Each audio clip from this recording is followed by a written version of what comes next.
আজকের ফটোশপ টিউটোরিয়ালে আমরা শিখব কিভাবে একটা ছবিকে মূলত কার্টুন ইফেক্ট দেওয়া যায় অথবা কিভাবে একটি ছবিকে ভেক্টরে কনভার্ট করা যায়। তো এই ভেক্টরে কনভার্ট করা অথবা কার্টুন ইফেক্ট দেওয়ার জন্য ফটোশপের যে টিউটোরিয়ালগুলো রয়েছে সেগুলো অনেক লং, যে প্রসেসগুলো রয়েছে সেগুলো অনেক লং। ফটোশপে যেহেতু এই কাজগুলো করা অনেক সময়ের দরকার আছে, সেই ক্ষেত্রে আমরা এই ফটোশপ ছাড়াও অন্য কোনো সফটওয়্যারে এই কাজগুলো করতে পারি কিনা। আসলে আমরা এই ভেক্টরে কনভার্ট করা অথবা কার্টুন ইফেক্ট দেওয়ার জন্য আমরা মূলত ইলাস্ট্রেটর যে সফটওয়্যারটি আছে সেটার হেল্প নিতে পারি।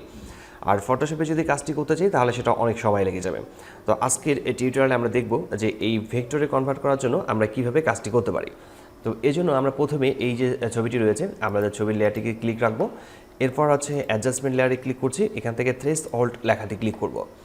তো এখানে যে ডায়লগ বক্সটি এসেছে এর লাইনটাকে আমরা এখান থেকে অ্যাডজাস্টমেন্ট করে নেব, যেমন এখানে হোয়াইট হয়ে গেছে। এরপর আমরা যদি সামনের দিকে মুভ করি তাহলে এটা ব্ল্যাক হচ্ছে। ঠিক যেরকমটি দরকার আপনাদের ঠিক সে পর্যন্ত আপনারা এখান থেকে অ্যাডজাস্টমেন্ট করে নেবেন। আমি এখান থেকে আমার ছবির রেজুলেশন অনুযায়ী এক কথায় ছবির রেজুলেশন অনুযায়ী আপনারা এখান থেকে অ্যাডজাস্টমেন্ট আপনারা এখান থেকে করে নেবেন। এরপর আমি এটাকে বন্ধ করে দিচ্ছি। এখন যদি আমি এই ছবিটিকে দেখি জুম করে, তো এই ছবিটাকে জুম করলে দেখা যাচ্ছে যে প্রত্যেকটা অংশ মূলত পিক্সেলেটগুলো আলাদা আলাদা হয়ে গেছে, আলাদা আলাদা পিক্সেলে এখানে শো করছে। তো এটা মূলত পিক্সেলে আছে। এই ফাইলটি পুরোটাই রয়েছে রাস্টারাইজে, আমাদেরকে একে করতে হবে যে ভেক্টরে কনভার্ট করতে হবে। এরপর আমরা এখানকার এই লেয়ারটিতে ক্লিক রেখে আমরা এর একটি স্ন্যাপশট নিব। আর এর স্ন্যাপশট নেওয়ার জন্য আমাদেরকে কিবোর্ড থেকে কন্ট্রোল অল্টার শিফট চেপে ধরে চাপ দিতে হবে।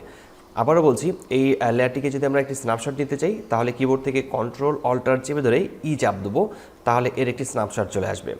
তো এখন আমাদের কাজ হচ্ছে এই ছবিটিকে ড্র্যাগ করে আমাদের ইলাস্ট্রেটরে নিয়ে যাওয়া। আমি এই ছবিটিকে ড্র্যাগ করছি, ড্র্যাগ করে ধরে আমি ইলাস্ট্রেটরে গিয়ে ছেড়ে দিচ্ছি। তো ইলাস্ট্রেটরে ছবিটিকে নিয়ে আসার পর আমরা যদি এটাকে জুম করে দেখি, তো জুম করে দেখলে দেখতে পারবো যে এটাও মূলত এখানেও পিক্সেলে রয়েছে। আমাদেরকে এখন করতে হচ্ছে কি ভেক্টরে কনভার্ট করতে হবে। এই জন্য আমরা ইলাস্ট্রেটরে আমরা এর মুডটাকে চেঞ্জ করে নেব। এখান থেকে সাধারণত এসেনশিয়াল থাকে অথবা অনেকেই বেসিক লেআউটটা ব্যবহার করে রাখেন। তো আমরা এখান থেকে সিলেক্ট করব ট্রেসিং। প্রপার্টিসের পাশের দিকে এখানে লেখা আছে ইমেজ ট্রেস, আমরা এই ইমেজ ট্রেসে সিলেক্ট রাখবো এবং প্রিসেট এখানে আছে ডেফুল। আমরা এখানে ক্লিক করার পর হাই ফিডিলিটি ফটোতে ক্লিক করব। যদি ছবির রেজুলেশন বড় হয়ে থাকে তাহলে একটু সময় নেবে, আর যদি ছবির রেজুলেশন কম হয়ে থাকে তাহলে খুব দ্রুত হয়ে যাবে। এখন যদি আমরা দেখি একটু জুম করে তাহলে বুঝতে পারবো যে এই ছবিটি কীরকম ছিল। এর আগে একটু আগে ছিল মূলত পিক্সেলে, এখন এটি ভেক্টরে কনভার্ট হয়ে গেছে। তো আমরা এখন এই ছবিটিকে ড্র্যাগ করে এখান থেকে ড্র্যাগ করে ঠিক আগের অবস্থাতে আমাদের ফটোশপের সফটওয়্যারে গিয়ে আমরা যেখানে ফটোশপের কাজ করতাম সেখানে গিয়ে ছেড়ে দেবো। তো এরপর আমরা চেক মার্কে ক্লিক করছি। এখন যদি আমরা ফটোশপে এই ছবিটিকে জুম করে দেখি, আমরা জুম করে দেখলে বুঝতে পারবো যে আগে ছিল মূলত পিক্সেলে, এখন এটা ভেক্টরে কনভার্ট হয়ে যাওয়ার পর ঠিক এরকম হয়েছে। তো খুব সহজেই আমরা যে কোনো ছবিকে যদি ভেক্টরে কনভার্ট করতে চাই তাহলে আমরা খুব কম সময়ে ইলাস্ট্রেটর সফটওয়্যারটির সাহায্য নিয়ে আমরা এই ভেক্টরে কনভার্ট করতে পারবো। আশা করি বিষয়টি বুঝতে পেরেছেন। কোথাও সমস্যা হলে কমেন্ট বক্সে কমেন্ট করে জানাবেন, আমি প্রতিটি কমেন্টে রিপ্লাই করি।